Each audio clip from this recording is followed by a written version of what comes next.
Regent Square Theater, Pittsburgh, Pennsylvania. A crowd of people gathered, ready to be transported away by the silver screen. A figure, high above in the projection booth, dims the house lights and switches on the projector. No record exists of his birth, past, or true identity. He is considered a genius in art, music, politics, and science. And he calls himself Smokey, the Projectionist. Others call him the magic in the lantern.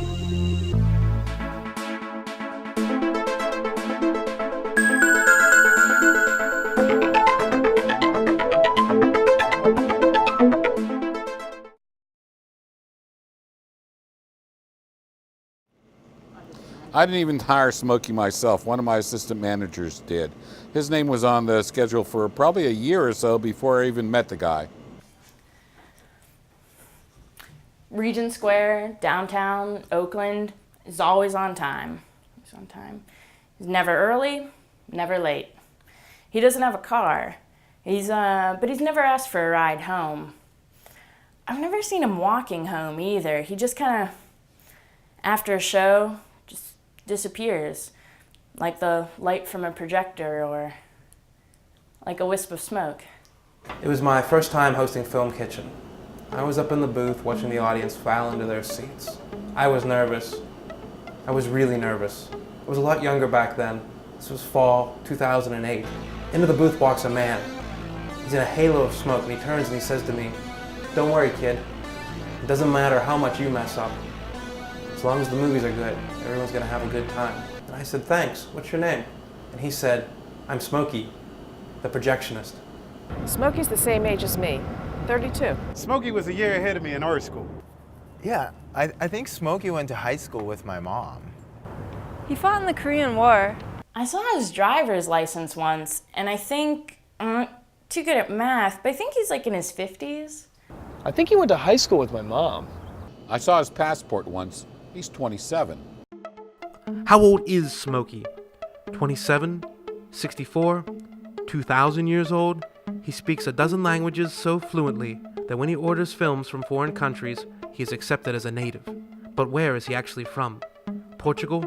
Egypt? Atlantis? Smokey took out my appendix. You know, I think he may have dated my mom in high school. He turned my 10 speed into a 21 speed. Thanks, Smoke. Bruce Springsteen dedicated an album to Smokey. Smokey taught my dog to sit.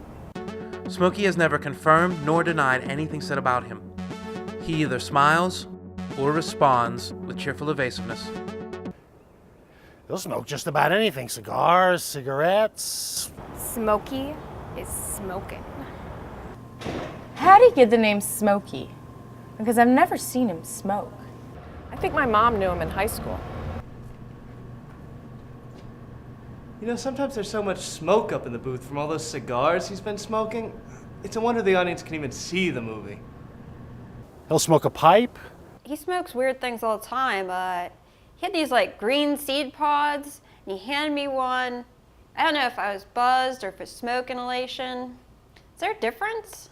He's famous for his smoked salmon and his beef jerky. I think my mom knew him in high school. He'll smoke a hookah, a ham. He'll smoke a ham. Oh, we've smoked. Is Smokey a myth? Is he an otherworldly being? Is he an angel? Perhaps. Or perhaps he's just an ordinary mortal man. One thing is sure. The moving image will be a little brighter, the popcorn a little sweeter. For whatever problem may arise, with Smokey in the booth, the show will go on. There's a strict no smoking policy at all Filmmakers theaters. Someone violating that rule, now that would be an urban myth.